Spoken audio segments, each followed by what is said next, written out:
തെക്ക് പടിഞ്ഞാറൻ കാലവർഷം 4 ദിവസത്തിനകം കേരളത്തിലെത്തുമെന്ന് കേന്ദ്ര കാലാവസ്ഥാ വകുപ്പിന്റെ പ്രവചനം. എന്നാൽ കർഷകരെയും പൊതുജനങ്ങളെയും ഒരുപോലെ ആശങ്കയിലാക്കുകയാണ് എൽ നിനോ.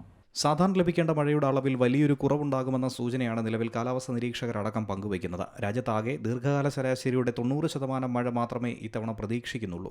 മഴയുടെ അളവ് ഇതിലും കുറയാൻ 60% വരെ സാധ്യതയുണ്ട് എന്നതാണ് ആശങ്ക വർദ്ധിപ്പിക്കുന്നത്. അതായത് മഴ കുറയുന്നതനുസരിച്ച് കൊടും ചൂട് തന്നെ ആയിരിക്കും ഇനി നമ്മളെ കാത്തിരിക്കുന്നത് വരൾച്ചയുടെ കാലഘട്ടം.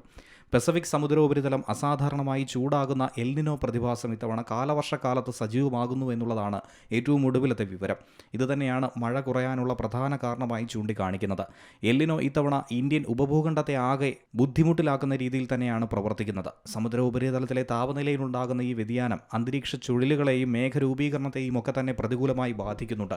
മഴമേഘങ്ങളുടെ വരവിനെ അടക്കം ഇത് കനത്ത രീതിയിൽ തന്നെയാണ് ദുർബലപ്പെടുത്തുക. മെയ് 26 കാലവർഷം എത്തുമെന്ന സൂചനയായിരുന്നു നേരത്തെ നൽകിയതെങ്കിലും ഇനിയും 4 ദിവസം വൈകുമെന്നാണ് നിലവിൽ IMDയുടെ മുന്നറിയിപ്പിൽ പറയുന്നത്. പസഫിക്കിലെയും ഇന്ത്യൻ മഹാസമുദ്രത്തിലെയും അന്തരീക്ഷ വ്യതിയാനങ്ങൾ മൂലം ഇത് വൈകുകയായിരുന്നു. നിലവിൽ തെക്കൻ ബംഗാൾ ഉൾക്കടലിലും ലക്ഷദ്വീപ് കന്യാകുമാരി തീരങ്ങളിലും കാലവർഷം വ്യാപിച്ചിട്ടുണ്ട്. അനുകൂല സാഹചര്യമുണ്ടായാൽ ഇനിയുള്ള 4 ദിവസത്തിനുള്ളിൽ ഇത് കേരളത്തിലെത്തുമെന്നാണ് നിലവിൽ കരുതുന്നത്. News desk Zee Malayalam news. ഏറ്റവും പുതിയ വാർത്തകളും വിശേഷങ്ങളും വിരൽത്തുമ്പിലറിയാൻ സീ മലയാളം ന്യൂസ് എല്ലാ ഡിജിറ്റൽ പ്ലാറ്റ്ഫോമുകളിലും ലഭ്യം.